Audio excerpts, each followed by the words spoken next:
Hi hello friends, welcome back to Megha recipes and blog channel. ಯಾರೆಲ್ಲ ನಮ್ಮ ಚಾನೆಲ್ನ subscribe ಮಾಡ್ಕೊಂಡಿದ್ದೀರೋ ನಿಮಗೆಲ್ಲ ಧನ್ಯವಾದಗಳು. ನಾನಿವತ್ತು ನಿಮಗೆ ಜಸ್ಟ್ 50 ರೂಪಾಯಲ್ಲಿ ಮಾಡೋ ಸ್ವೀಟ್ನ ಹೇಳ್ಕೊಡ್ತೀನಿ. ಇದನ್ನೇ ನೀವು ಬೇಕ್ರಿಲಿ ತಗೋತೀರಾ ಅಂದರೆ 200 ರುಪೀಸ್ ಆಗುತ್ತೆ.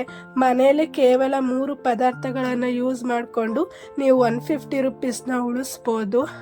ಆ ಸ್ವೀಟ್ನ ಹೇಗೆ ಮಾಡೋದು ಅಂತ ಹೇಳ್ಕೊಡ್ತೀನಿ, ನೋಡೋಣ ಬನ್ನಿ.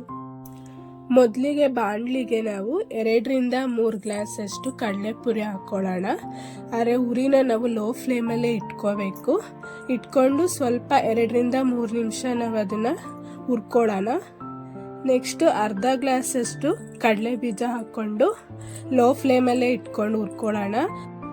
ಕಡಲೆ ಬೀಜನ ಸಿಪ್ಪೆ ಬಿಟ್ಕೊಳ್ಳೋ ಥರ ಹುರ್ಕೊಬೇಕು, ಆದರೆ ಕಡಲೆ ಬೀಜ ಕರ್ರಗಾಗಬಾರ್ದು.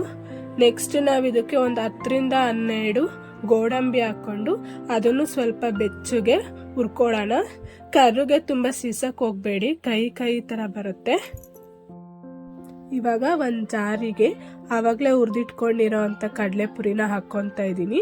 ಅದ್ರ ಜೊತೆಗೆ ಕಡಲೆ ಬೀಜನ ಆ್ಯಡ್ ಮಾಡ್ಕೊತಾ ಇದ್ದೀನಿ. ಕಡಲೆ ಬೀಜನ ಸಿಪ್ಪೆ ಇಲ್ಲದೆ ಇರೋ ಥರ ನೀಟಾಗಿ ಬಿಡಿಸ್ಕೊಂಡು ಹಾಕ್ಕೊಬೇಕು. ಜೊತೆಗೆ ನಾವು ಹುರಿದಿಟ್ಕೊಂಡಿರೋ ಅಂಥ ಗೋಡಂಬಿನ ಹಾಕ್ಕೊತಾ ಇದ್ದೀನಿ. ಇವಾಗ ಗ್ರೈಂಡ್ ಮಾಡ್ಕೊಂಡಿರೋ ಪೌಡರ್ನ ಜರಡಿ ಆಡ್ಕೊತಾ ಇದ್ದೀನಿ.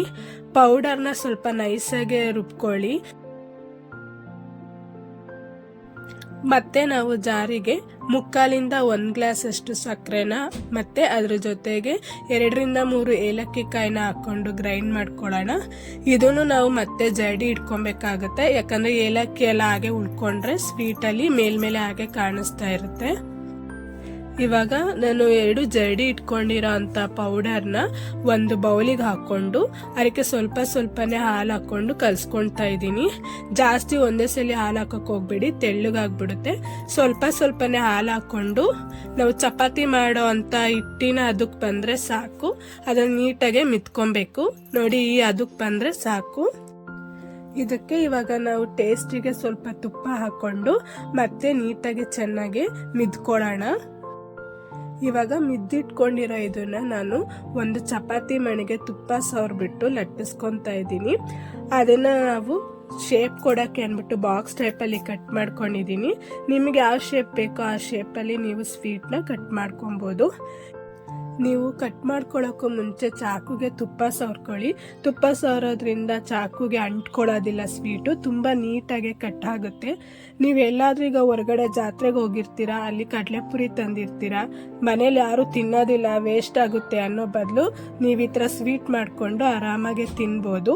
2ರಿಂದ 3 ದಿನ ಇಟ್ಟರು ಇದು ವೇಸ್ಟ್ ಆಗಲ್ಲ. ನೋಡಿ ಎಷ್ಟು ನೀಟಾಗಿ ಬಂದಿದೆ, ಕನ್ಸಿಸ್ಟೆನ್ಸಿ ನೋಡಿ ತುಂಬ ಚೆನ್ನಾಗಿದೆ. ಈ ರೆಸಿಪಿ ನಿಮಗೆ ಇಷ್ಟ ಆಗಿದ್ರೆ ನಮ್ಮ ವಿಡಿಯೋಗೆ ಒಂದು ಲೈಕ್ ಮಾಡಿ, ಶೇರ್ ಮಾಡಿ ಹಾಗೂ ಸಬ್ಸ್ಕ್ರೈಬ್ ಮಾಡ್ಕೊಳ್ಳಿ. ಪಕ್ಕದಲ್ಲಿ ಬರೋ ಬೆಲ್ ಐಕನ್ನ ಕ್ಲಿಕ್ ಮಾಡ್ಕೊಳ್ಳಿ. ಮತ್ತೆ ನಾವು ನೆಕ್ಸ್ಟ್ ವಿಡಿಯೋದಲ್ಲಿ ಸಿಗೋಣ. Bye friends.